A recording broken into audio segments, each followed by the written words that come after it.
Welcome to the Go See Orange Bowl. I'm Jay Rao. Our guest today is a Miami historian and an entrepreneur. And if you're into Miami sports history or Miami culture, I urge you to take a look at his Instagram page. It's called Miami Stadium, and it's like a trip through time. You watch Miami evolve from a sleepy tourist trap all the way to a vibrant international city that it is today.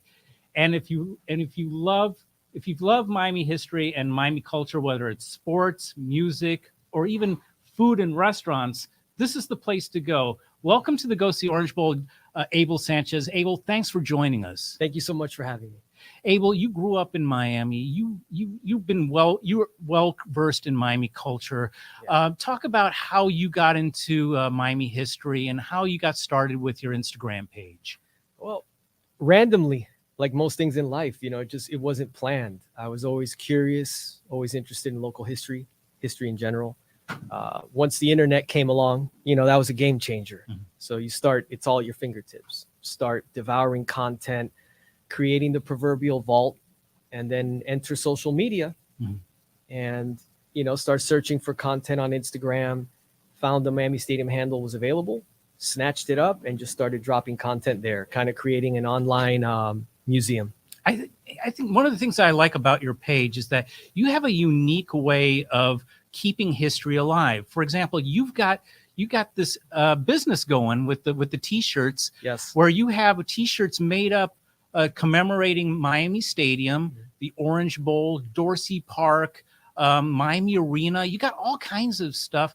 Yeah. How did you start that whole T-shirt thing? I've always been a T-shirt guy, concert Uh-huh. shirts and sports shirts. You go to the event, you cop the shirt. And again, that was something that didn't really exist. Like, Mm-hmm. you've had some OB shirts and different things, but nothing that I felt really captured the culture. Mm-hmm. And for me, it's always about the culture and that flavor, that sauce. So I was approached by Cushy Gigs Mm-hmm. out of Alapata, who I could not do this without. They're the old MSG cartel. So they actually followed the page, reached out to me, and said, "We want to work with you." Mm-hmm. And, I almost fell off my chair because they're super selective about who they work with. Right. And these guys are street legends. And they've actually been commissioned by everyone from the Heat to the Marlins to the University of Miami. So we started with the Miami Stadium shirt, the Mm-hmm. flagship, the photo that I have of the iconic facade, thinking that, okay, I'll drop one shirt and, Mm-hmm. we'll sell a few and it'll be done. And here we are 2 years later. Wow. And we're still cranking out batches and still cranking out original concepts. It has to be original. Mm-hmm. And selling out, man. So the community really seems to be feeling it. It's amazing. All right. Yeah. And of course, your Instagram page is called Miami Stadium. Yeah. And really, when you started the page out, it really was a tribute to Miami Stadium itself, the old ballpark in Correct. Alapata. Yes.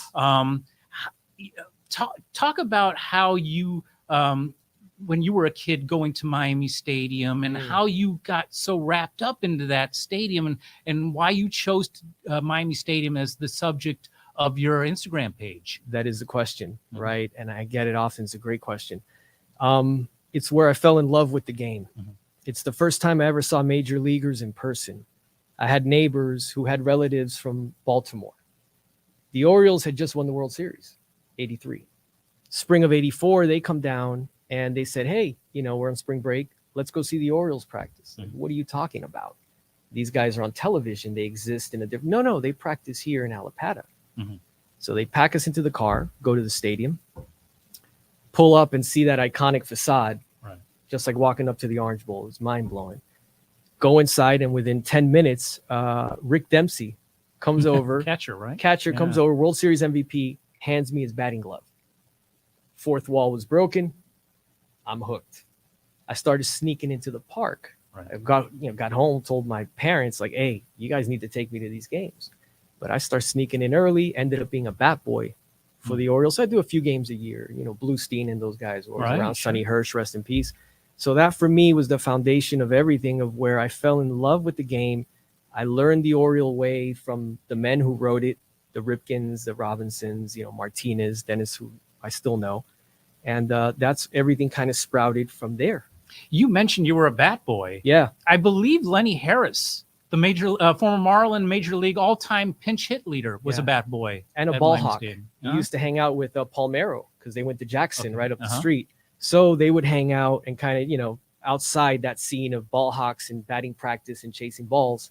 And then eventually everybody kind of gets inside. They get to know you. You're one of the kids. They recognize your face, and you end up being a bat boy or whatever, or a ball boy. Right. Now, obviously your Instagram page is called Miami Stadium, but over the years, and I've traced it back. I think you started in 2016. Correct. Yeah. Okay, so over the last 6 years, it's really evolved into like a Miami cultural history page. Not just Miami Stadium, but you got a lot of Orange Bowl stuff, which really caught my attention. And you got a lot of stuff dealing with music, concerts, food, restaurants, everything from entertainment to politics. It's really like a magical trip through time. How did you decide was that consciously done to evolve the page like that? No, I'd love to say that was all a grand plan. Again, it just felt right and felt doing it. Like I always say, my page is very much me without being about me. And I think that's an art that a lot of people don't, and I'll do like, if it's political, it'll be like, okay, Nixon's house in Key Biscayne, but it's not politics. Right. That kind of thing. I keep politics, religion, anything completely out, which I think attracts a lot of people. They thank me for that because it's just, here's the content, here's the history. It kind of became like a cultural bodega where you're one stop. And, like, how can I not write about Don Shula? Sure. Henry Aaron dies. I got to post about the Hammer. Right. So it was just like, oh, there's nothing for Florida Marlins. There was a void for fighting fish content. So I start dropping Florida Marlins, and the response was amazing. Right. So, okay, I got to keep doing more of this. They like it. If not, you scrap it. So it was like that. It's just random. I completely relate to what you're saying because on my Orange Bowl page, it's almost like a 6 degrees or 7 degrees of exactly of what the it Orange is. Bowl or Miami Stadium, where anything that's like related to it, where somebody who actually played there, or maybe it was a hot dog vendor, or we write about everything from the Hall of Famer to the hot dog the vendor. Security guy, Officer Manny, who worked at Miami Stadium and the Miami Orange Bowl. Right. You rest in peace, Officer Manny, who was a legend. So you do that too. It is that almost Kevin Bacon 6 degrees where it's all relative, and you're very good at that. You're always looking for that Miami angle, right? Because there always is one, It seems that way. It seems that way. Yeah. Right. Right. I mean, okay, so you've done a lot of stuff on the Orange Bowl, I've noticed on your page. Yeah. What are your earliest memories of the Orange Bowl? Can you remember the first time you set foot in that stadium, or maybe your first game there? Absolutely. I was at St. Hugh Elementary in Coconut Grove, and they gave us tickets. And it must have been like 81, 82 to the Canes versus Notre Dame. Oh, wow. That was my first game at the Orange Bowl. And of course, you pull up to that and on 17th Avenue and that facade and the rattling and the rumbling and you walk in there and, I was like maybe 10, 11 years old and it's mind blowing. Sure. The serious mojo, like they say in that place, even as a kid, you can tell. That was my first game. And from then on in, it was Dolphins. And then I had friends who went to the U. So it was student section tickets. And it was home for me and for a lot of us. Right. Yeah. I mean, for me, my first game there was 1986 when UM played Oklahoma. Oh, man. I had just moved from Illinois. I'd lived in Chicago. I was originally from California, but I lived in Illinois for a lot of years. And then I moved when I was 16 years old in high school at the time. Dude. So I'm kind of dating myself here. But it was Vinny versus the Boz. That was my first game there, and I just fell in love with that stadium. It was just amazing the electricity that was in that place. Can you compare? Can you compare the atmosphere of the Orange Bowl to any place else that you've been to? No, not even close. I would say it was, and I say this from the heart. By the time we got to it, I would say it was a dump, but it was our dump. Right. It rattled, it rocked, it leaked. You thought it was going to collapse on you. You thought it was raining. It's leaking from the second. The bathrooms alone, where I don't have to tell you, are a documentary waiting to happen. The troughs, the troughs, right? Like I talked to my boy Corbin about that. Billy, and we always talk about the troughs. And it was just a really unique place, especially because the intimacy of it. For 80,000 people, you were only 10 yards off the sideline. So you were breathing down the other team's neck. You were really into the action. I never experienced anything like it. Miami Stadium has had its sauce. Miami Orange Bowl had its kind of, sauce or mojo. And it was a one of one. Right. Yeah. One of the things that I like about your page is that I learn something new every time I see one of your posts. Oh, thank you. For example, like a lot of people probably don't know that before the Orange Bowl was even built, that land in what is now today Little Havana was a sports complex, and it had a baseball stadium where the Southwest parking lot would have been at the Orange Bowl. It was called Miami Field. And talk about the history of that land, that section of land in Little Havana. It's the corner of Northwest 16th and Northwest 3rd Street, which is now the first base parking garage of Marlins Park. It opened as Tatum Park Tatum Field in 1916. The Tatum brothers, the big real estate guys, they got the Boston Braves to come down and train. It's supposed to be a 5-year deal. They trained for 3.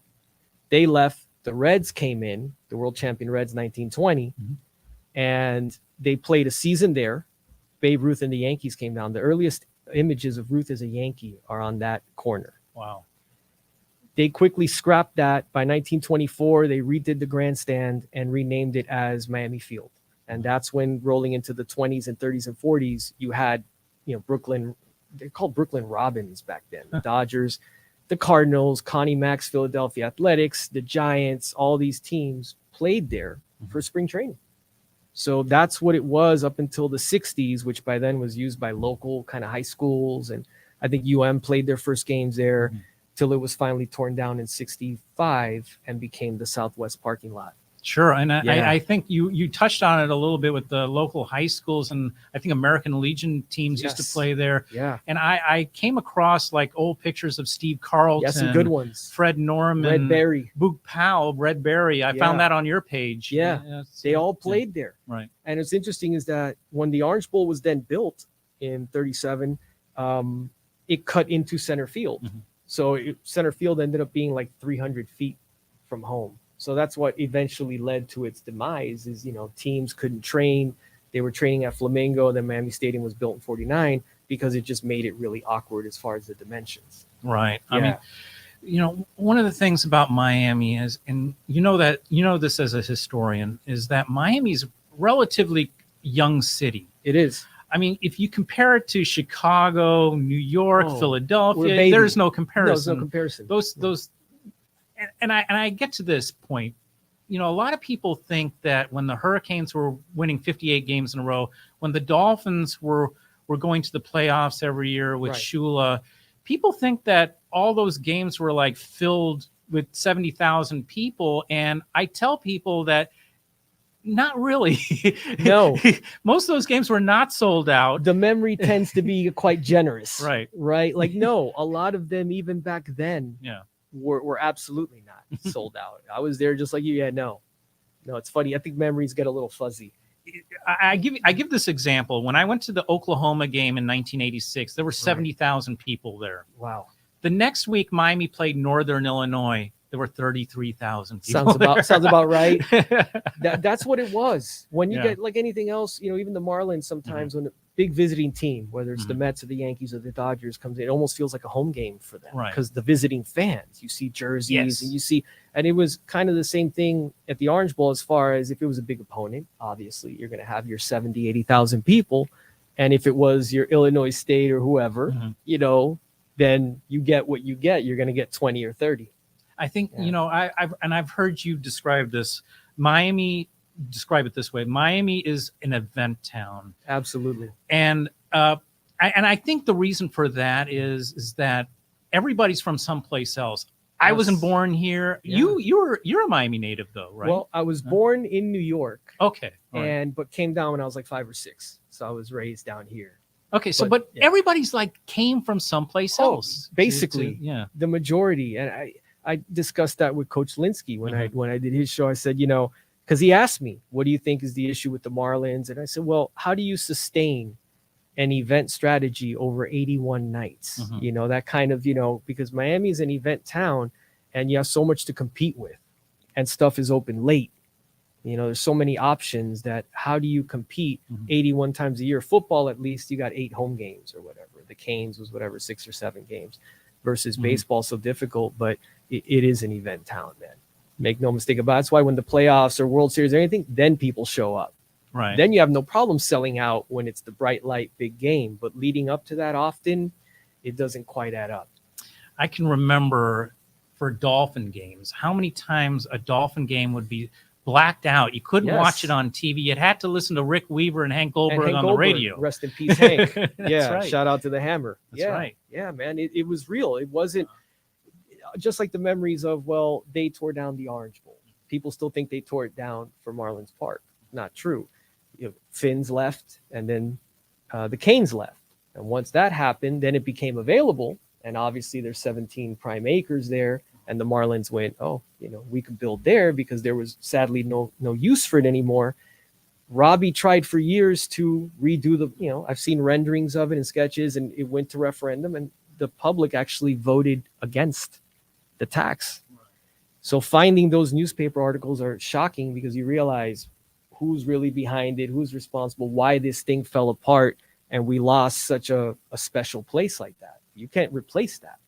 I think, when a lot of times on my page anyways, that a lot of people obviously miss the Orange Bowl. Yeah. But there's a lot of anger and resentment, I think, towards, they want to find something to blame. Oh, a lot. Why isn't the Orange Bowl here anymore? Why is there a Marlins Park or Lone Depot Park? Why is the Orange Bowl gone? Right. And I hate to put you on the spot, but I was wondering, I want to get your opinion. Do you feel like people want to find someone to blame, whether it's Don Shalala, whether it's the city of Miami, whether it's the Marlins? Yeah. There's always somebody that's they want to label as the villain. Do you feel there's anybody or anything that was responsible for the Orange Bowl's demise? It's so nice if you got your protagonist and put a nice bow on it, right? Whether it's Shalala or Robbie or this or that or they or the mayor or whoever. It's all of us, dude. We're all complicit. Everybody kind of, from the attendants to then the Dolphins leaving was the first nail in the coffin. The Canes leaving was it. Because after that, what are you going to do with an 80,000 seat bowl? High school games, which, Miami High and people played. But other than that, concerts, we had the arena. You have indoor for that. So you realize it lost its usefulness with everybody leaving. And I think it all kind of, everybody, I think I don't think it's a single person. I think it was a combination of that kind of led us to that point, sadly.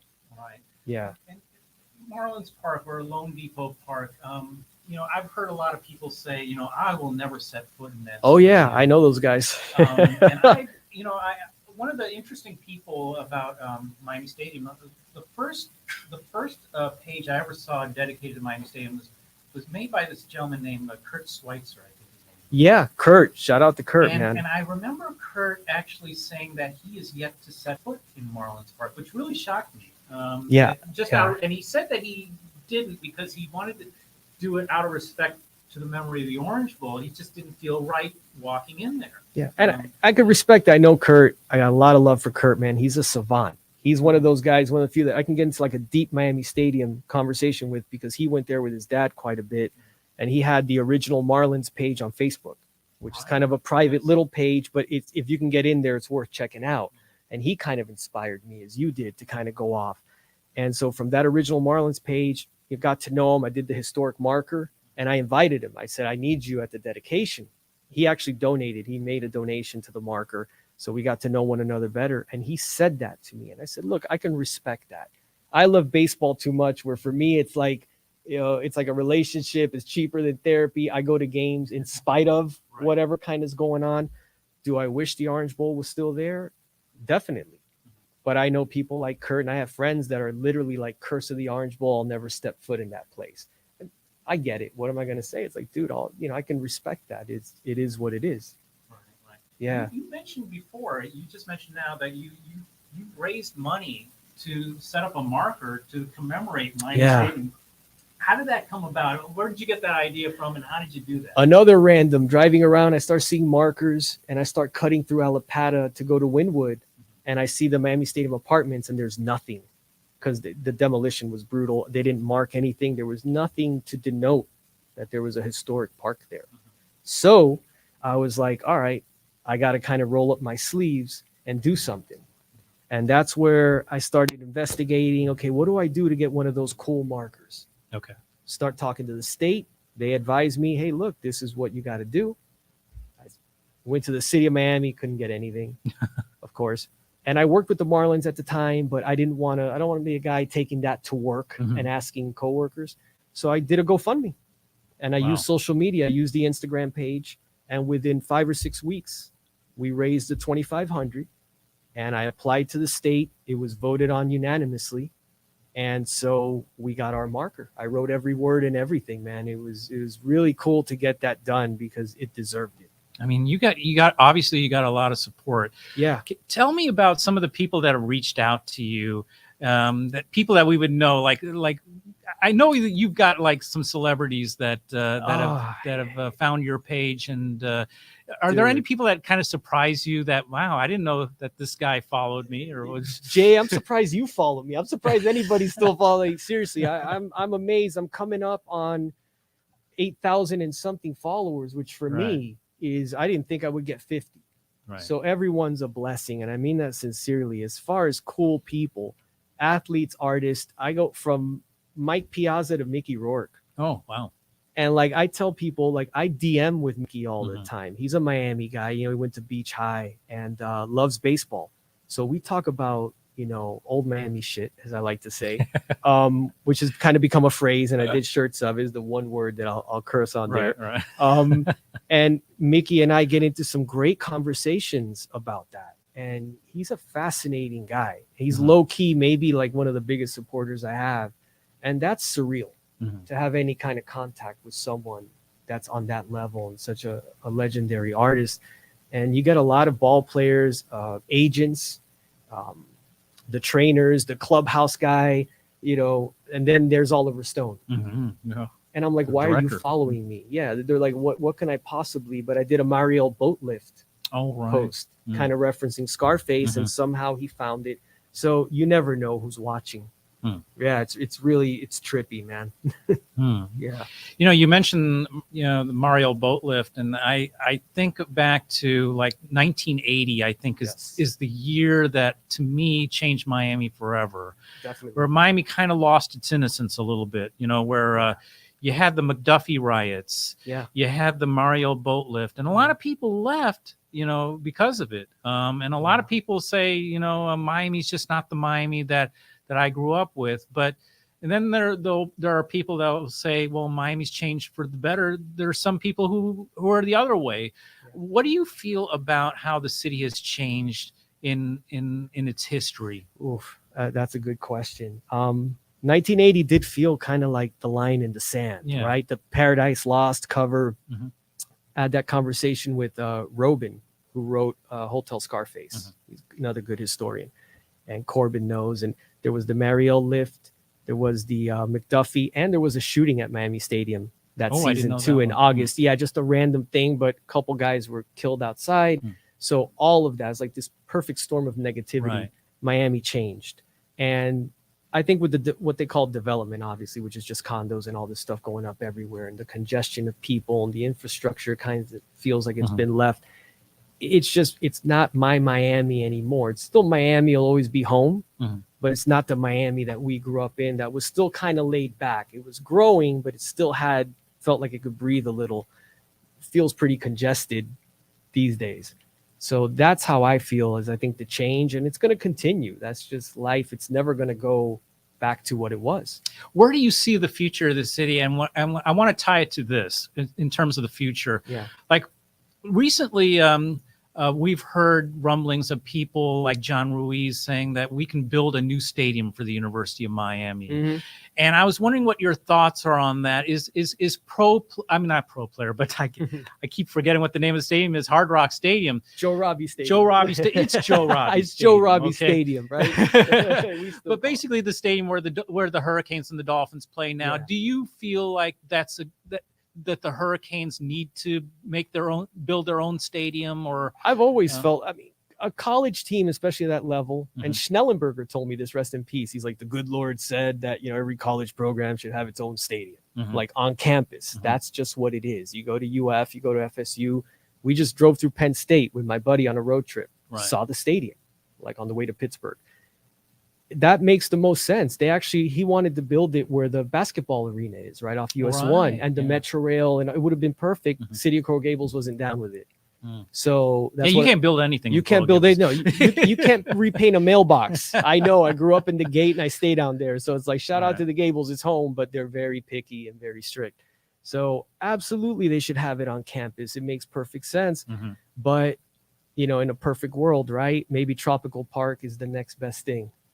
Maybe. I don't know how the residents around there, you got to talk to, obviously, because if you live there, you'd have an influx of people, but it's only maybe like, again, 6, 7, 8 games. So, maybe that'd be the next best thing. Here's another question I want to ask you. You've accumulated a lot of material. I mean, over a broad spectrum of different topics.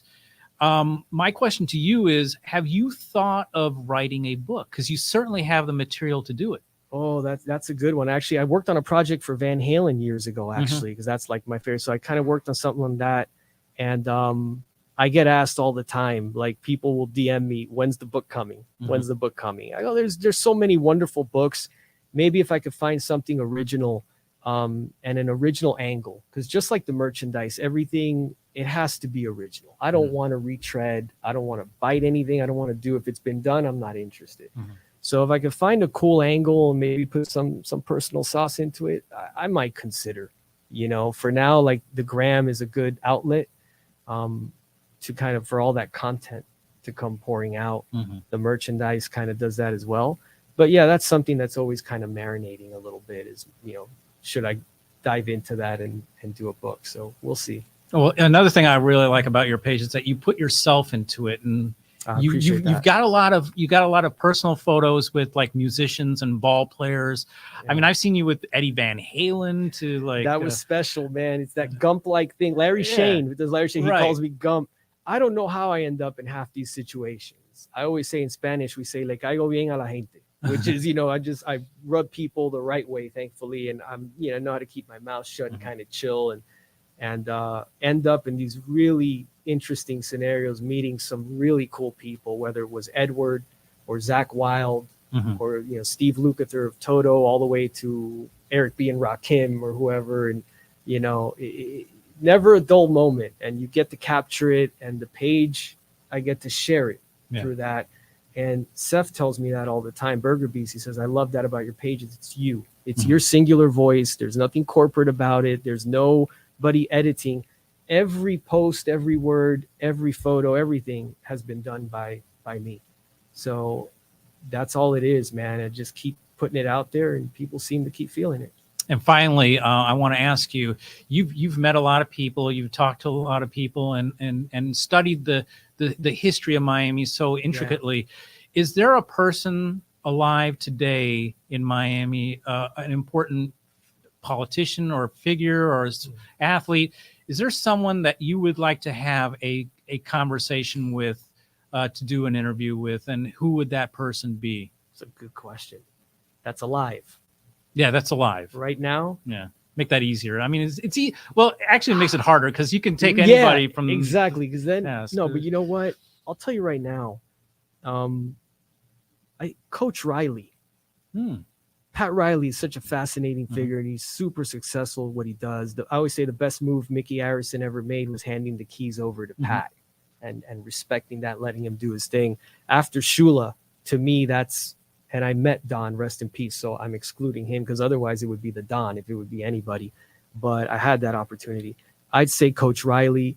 for some fried Oreos at Prime 112. That sounds good. So, it's like, That's the way to do it. that's the way to do it, and have a few beers, because I know that man has stories. Right. I know he's been there and done it. So I think he's just a fascinating guy. Oh, wow. Well, Abel, thank you so much for joining us. Can you tell us, or can you tell the people out there how they can find you on social media? Yeah, easy. It's Miami Stadium at Instagram, all one word. So you just dial up Miami Stadium. And if you're interested in the merch, then you go to miamistadium.bigcartel.com. So simple as that. And in case you haven't noticed, I'm wearing some of his merch right now. And you can also get an orange version of the Orange Bowl shirt. Thank you so much, Abel. We appreciate you stopping by. My pleasure, man. Thank you guys for having me. I appreciate it sincerely. Thanks. And for the Ghost of the Orange Bowl, I'm Jay Rao, and we'll see you again soon.